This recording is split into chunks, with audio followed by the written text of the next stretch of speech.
저는 저거 보고서 좀 깜짝 놀란 거가 저희가 한 10여 년 전에 설계했던 청라타워라고 너무 똑같아가지고 일단 건축가들이 좋아할 만한 얘기들인데 저 지발하다 저 디자인 진짜 이게 건물보다 더 대단한 것 같은데 저게.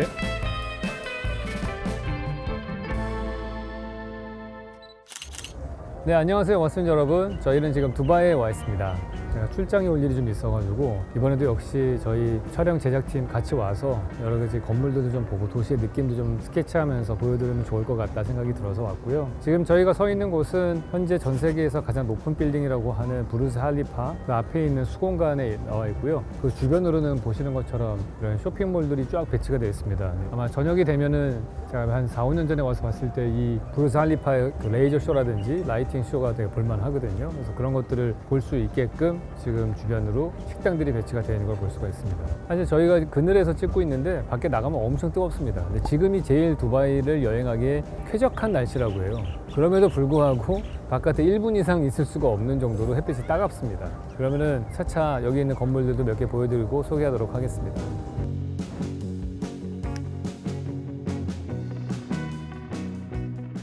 이게 저희 그 왼쪽에 보이시는 이 도로가 거의 한 12차선 정도 되는 엄청난 고속도로인데 쉽게 말해서 그냥 경부고속도로 옆에 있는 판교나 분당 같은 도시 분위기라고 보시면 될 것 같아요. 엄청 시끄럽거든요. 지금 느껴지시는지 모르겠는데 기본적으로 이 두바이라고 하는 도시는 자동차를 통해서만 거의 이동을 하다 보니까 사람들이 걸어 다니기 위해서 만든 도시가 아닙니다.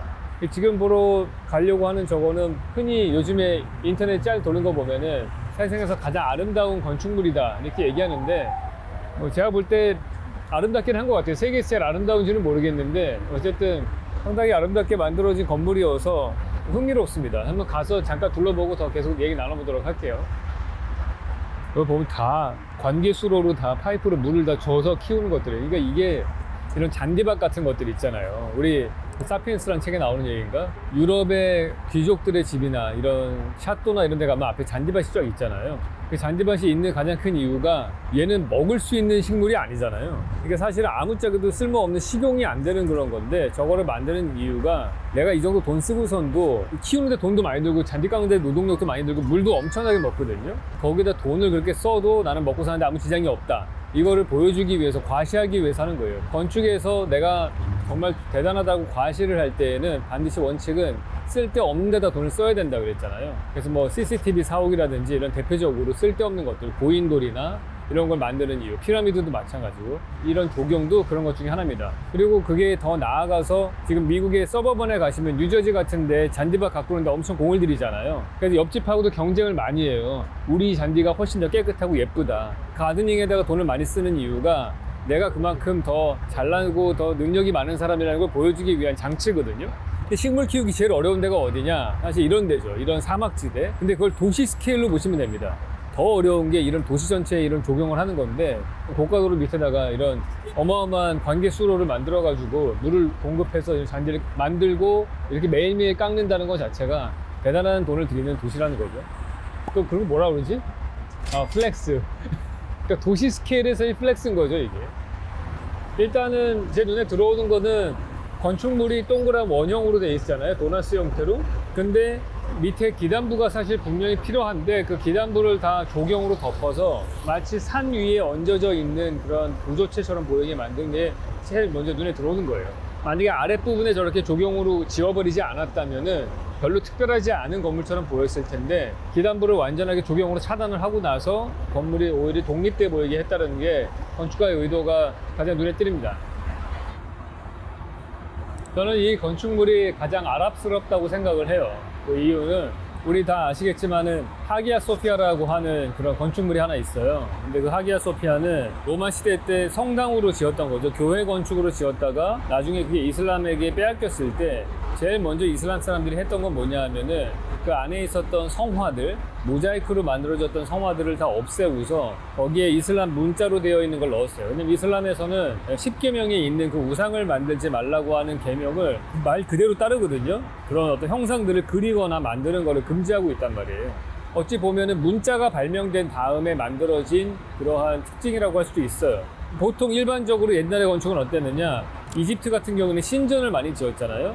그래서 이 사람들은 경전을 만들기보다는 건축물을 통해서 사람들을 설득하려고 했던 사람들이에요. 근데 텍스트를 통해서 했을 때 더 여러 지역으로 퍼져나가고 생존 확률이 높았다. 종교적인 측면에서 봤을 때 그런 거죠. 그 중에서도 특히 이 텍스트에 훨씬 더 중점을 두고 있는 사람들, 그 사람들이 이슬람교 사람들인데, 근데 여기 보시면 건축 인면도가 무슨 내용인지는 모르겠지만 이게 되게 아름답게 써 있죠. 근데 저는 사실 그런 생각이 들어요. 이거를 만약에 저런 모양의 한글로 만약에 써 있다. 한글로 여기서 뭐 나란 말씀이 어쩌고 저쩌고를 이렇게 건물에다가 우리가 간판을 도배를 한 것처럼 돼 있다. 그러면 그게 얼마나 아름다워 보일지 잘 모르겠어. 왜냐면 우리는 한글을 읽을 수 있는 사람이니까. 근데 우리는 저 글자 못 읽잖아요. 그러면 저게 장식으로 보이는 거죠. 제가 셜록 홈즈에서 한번 말씀드렸었는데, 왜 외국 관광객들은 종로의 간판을 보고 아름답다고 생각하고 우리는 지저분하다고 생각하느냐. 반대로 우리가 라스베가스에 가면은 아름답다고 생각하는 것이 미국 사람들은 되게 촌스럽다고 생각하거든요. 그게 그 글자를 정보로 해석하느냐 아니면 어떤 장식으로 해석하느냐의 차이인 거예요. 지금 우리는 이거를 장식으로밖에 생각을 안 하죠. 그렇기 때문에 이게 아름답다고 느끼는 거예요. 아르누보 양식처럼 보이는 거예요. 한번 좀 더 가까이 가서 볼까요? 멋있는 말이 있네요. 일단 이미지는 상상을 하고 디자인을 한 다음에 그다음 실행을 해야 되는 거예요. 이게 우리가 좀 필요합니다. 우리나라 정보 관료 행정가들이 필요한 말이 아닌가 싶어요. 그 사람들이 제일 좋아하는 말이 뭐냐면은 신중하게 하자요, 맨날. 모든 사람들이 다 그러고 나서 심사숙고한 다음에 하자. 그 인간은 아무것도 안 하겠다는 얘기예요, 사실은. 건축가들이 좋아할 만한 얘기들인데, 이게 이분이 한 말이구나. 여기 왕이 한 말이야. 이 모든 문구들이. 근데 말들이 너무 훌륭한데.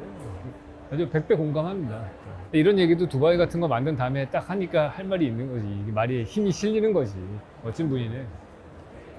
안타깝게도 표를 한 달 전 이상 전에는 이미 예약을 해야 되는 상황이어서 저희 이번 여행이 갑작스럽게 결정이 나서 예약을 못했고요. 그래서 로비까지만 들어와 볼 수 있는데 이곳에서도 충분하게 할 얘기들은 다 할 수 있을 것 같습니다. 아까 제가 바깥에서 말씀드린 것처럼 공간이라고 하는 거를 건축물 자체 그 공간으로만 할 수도 있죠. 동굴이라고 하는 공간이 있으면은 그거는 그냥 그 자체로도 가지고 있는 정보가 있어요. 거기다가 알타미르 동굴 같이 벽화를 그리게 되면은 그림으로 또 다른 정보가 하나 씌워지면서 공간의 의미가 달라지죠. 그래서 제가 얘기하는 심볼릭 인포메이션입니다. 심볼릭 인포메이션이 두 가지가 있죠. 그림도 되지만 글자도 돼요.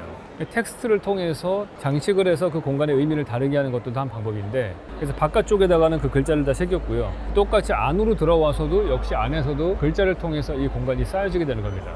무슨 차이가 있냐면은 오브제가 있을 때 바깥에 표면에만 있으면 나는 그거를 바깥에 떨어져서 나하고 좀 거리를 둔 상태에서 그 건축물을 본다면은, 이거 같은 경우에는 안쪽에 쌓여져 있기 때문에 내가 그 공간 안에 들어가게 되는 경험을 하게 되는 거죠. 그래서 그 하나의 디자인 원칙이긴 하지만은 그게 표면에 어떻게 바깥에서 보느냐 아니면 안에 들어와서 보느냐에 따라서 완전히 의미가 좀 달라지게 되겠죠. 그래서 바깥에서 보셨을 때는 이게 은색으로 되어 있고 글자가 창문으로 되어 있잖아요. 그 창문 부분이 블랙으로 표현이 되어 있었다면은 이 안에 들어오니까 여기는 하얀색으로 표현이 되어 있고 글자가 그림자가 졌다가 라이팅이 들어왔다가 하면서 얼룩덜룩하게 왔다 갔다 하는, 낮과 밤을 왔다 갔다 할 수 있게끔 그렇게 디자인이 되어 있습니다.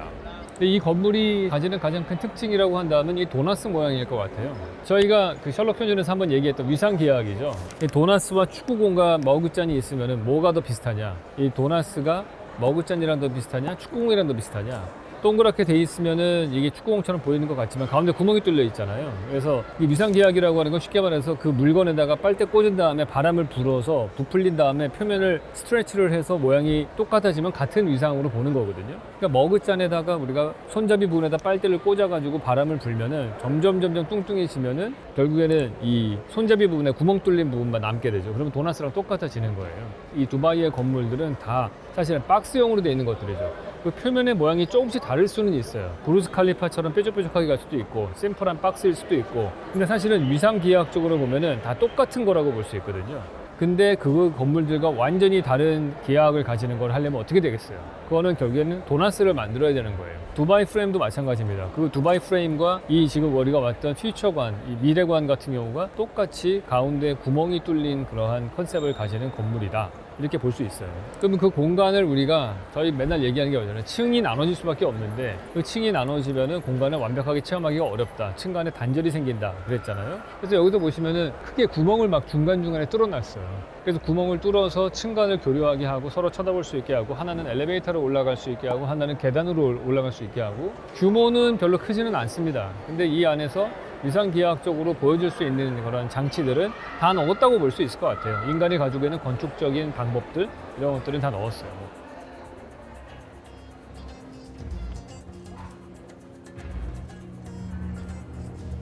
이 디자인 보면은 되게 스마트해요.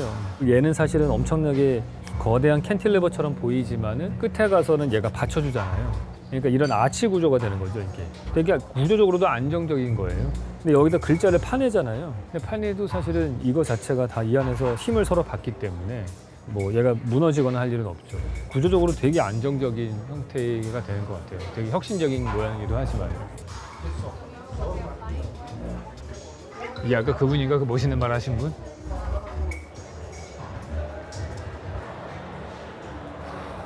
한국 타이어트 원형 엘리베이터 꼭 써야만 했던 이유가 있잖아. 이게 지금 다 곡선으로 되어 있는 공간이잖아요. 저기 땀 네모난 박스 엘리베이터가 들어가면 얼마나 웃기겠어.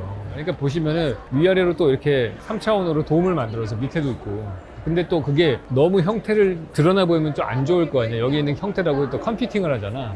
그러니까 걔를 저렇게 거울로 반사되는 재질로 저거를 올라갈 때 보면은 만화경처럼 주변을 반사시키잖아. 그래서 엄청나게 돈 썼을 거예요. 우리가 아마 한국 타이어에서 봤던 것보다 더 비쌀걸 저거? 그때 말씀하셨잖아. 그 독일 회사가 중동에다 팔 때는 뭐 하나에 몇십억짜리도 판다고 자기네. 저거 봐, 되게 신기해. 저거가 움직이는 원리는 되게 단순하잖아요. 약간 가벼운 헬륨 뭐 이런 그런 기체 안에도 넣고 떠 있게 하다가 얘가 떨어질 것 같으면 메커닉이 작동해서 그 하나의 모터로 이렇게 날개짓 하는 것처럼 보이게 하는 거잖아요. 원리는 심플하거든. 근데 우리는 저걸 보면서 날개짓 하는 해파리를 연상케 한단 말이야. 그러니까 생명체라고 하는 것도 사실 그런 거 같아요. 단순한 자기의 DNA를 더 후대에 남기기 위해서 하는 뭐 메커니즘이 있을 텐데 그거가 막 합쳐지면은 우리가 보는 생명체의 어떤 복잡성이 나타나는 거 아닌가 그런 생각이 들어요. 단순하면서도 되게 멋있네요, 저거. 야, 저 기발하다, 저 디자인 진짜. 이 건물보다 더 대단한 것 같은데, 저게? 저 올라갈 수 있나 보다. 한번 가보죠. 야, 멋있다, 이거. 우리도 사실 보면은 이거랑 되게 비슷한 건물이 하나 있잖아요. 동대문 DDP라고 3차원 곡면으로 되어 있고 모든 그 곡면의 패널들이 모양이 똑같은 게 하나도 없고 얘는 더 만들기 더 어려웠겠죠. 이 글자 모양으로 파여져서 다 꺾이고 글자가 들어갔는데 단면 보시면은 90도로 꺾이지 않고 한 60도 정도로 이렇게 엣지가 만들어져 있고 하는 것들이 모든 하나하나가 다 컴퓨터로 재단이 되고 난 다음에 그거를 공정에서 만들고 와서 조립을 해서 만들었겠죠. 가봅시다. 아, 못 들어간다. 뭐 이런 거 우리 싱가포르에서 많이 걸어봤어.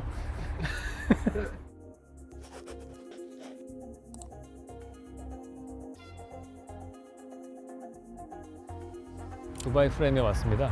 두바이 프레임에 올라가면은 일단 저 가로로 되어 있는 저 바가 실제로 전망대예요. 저기 올라가서 보면 뭐가 보이냐면은 두바이의 스카이라인을 볼 수 있어요. 부르즈 할리파하고 그 실제로 신도시 지역이라고 할 수 있는 데가 쫙 볼 수 있고 그거를 보기에 가장 좋은 위치에다가 그러니까 여기는 사실은 다운타운 고층 건물이 있는 데하고 좀 떨어진 지역이죠. 근데 그거를 보기에 오히려 좋은 마찬가지로 그 왜 저랑 비슷한 거예요. 맨하탄의 스카이라인이 가장 잘 보이는 데는 사실은 맨하탄 내부에서는 안 보이는 거고 허드슨강 건너편에 있는 웨스트 뉴욕이라고 하는 지역에서 잘 보이거든요. 그러니까 그런 것처럼 건너편에서 두바이의 스카이라인을 보는 위치에다가 전망대를 만든 겁니다. 저는 두바이에 한 5년 전에 여기 왔을 때 저거 보고서 좀 깜짝 놀란 거가 저희가 한 10여 년 전에 설계했던 청라타워라고 너무 똑같아가지고 청라라는 곳에 왜 시티타워를 디자인한 적이 있었거든요. 공모전이 있었는데 저희가 10여 년 전에 거기 나간 적이 있었어요. 출품했다 당연히 떨어졌죠. 그때 안이 이거랑 거의 똑같습니다. 프레임 형태로 된 미음자로 되어 있는 그런 거였는데 컨셉은 뭐였냐 하면은 전망대라고 하는 거가 대부분 다 타워로 이렇게 뾰족하게 올라가잖아요. 그러면 그 볼 수 있는 데가 되게 제한적인 공간만 있어요. 근데 당시에 저희의 아이디어는 전망대를 가로로 길게 해가지고 전망대에서 보는 사람들을 최대한 많이 볼 수 있게 하자. 그게 컨셉이었습니다. 그래서 가로로 긴 그 타워의 상부가 만들어지고 그거를 받치기 위해서 포스트가 서고 이거를 이제 순환형으로 만든 거죠. 우리 우주 관람차 같은 것처럼 엘리베이터가 올라갔다가 수평으로 이동했다가 내려왔다가 또 밑에서 수평으로 이동했다가 그래서 왔다 갔다 계속 우주 관람차처럼 돌면은 밑에서 타고 올라갔다가 다시 내려왔다가 할 수 있게끔 한 그런 컨셉이었습니다. 사실 기본적으로 똑같은데 그 당시에 그 심사위원들이 떨어뜨린 이유 중에 하나가 내부 심사분한테 얘기를 들어보니까 야, 타워를 2개 만드는데 돈이 너무 많이 든다. 그래가지고 떨어뜨렸다고 그러더라고요. 한심한 거죠, 진짜. 그거를 지었어야죠.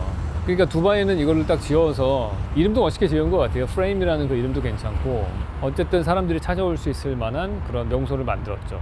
그러니까 타워라고 하는 거는 항상 하나의 타워로 만들어져야 되겠다는 고정관념을 가진 사람들이 심사를 했기 때문에 그런 게 아닌가 생각을 합니다. 그게 바로 청라와 두바이의 수준 차이다. 저는 그렇게 생각을 합니다. 그런 것들이 좀 깨질수록 더 좋은 건축이 나올 수 있을 것이다 생각을 해요. 저는 안에 들어가 봤기 때문에 딱히 지금은 뭐 씁쓸한 곳이기 때문에 그렇게 오래 있고 싶지는 않습니다. 저는 볼 때마다 좀 속이 쓰여가지고 그래서 이걸 제가 두바이에 지었다면 지금 제가 이러고 있지 않겠죠, 여러분. 이 정도로 보고서 저는 가려고 합니다.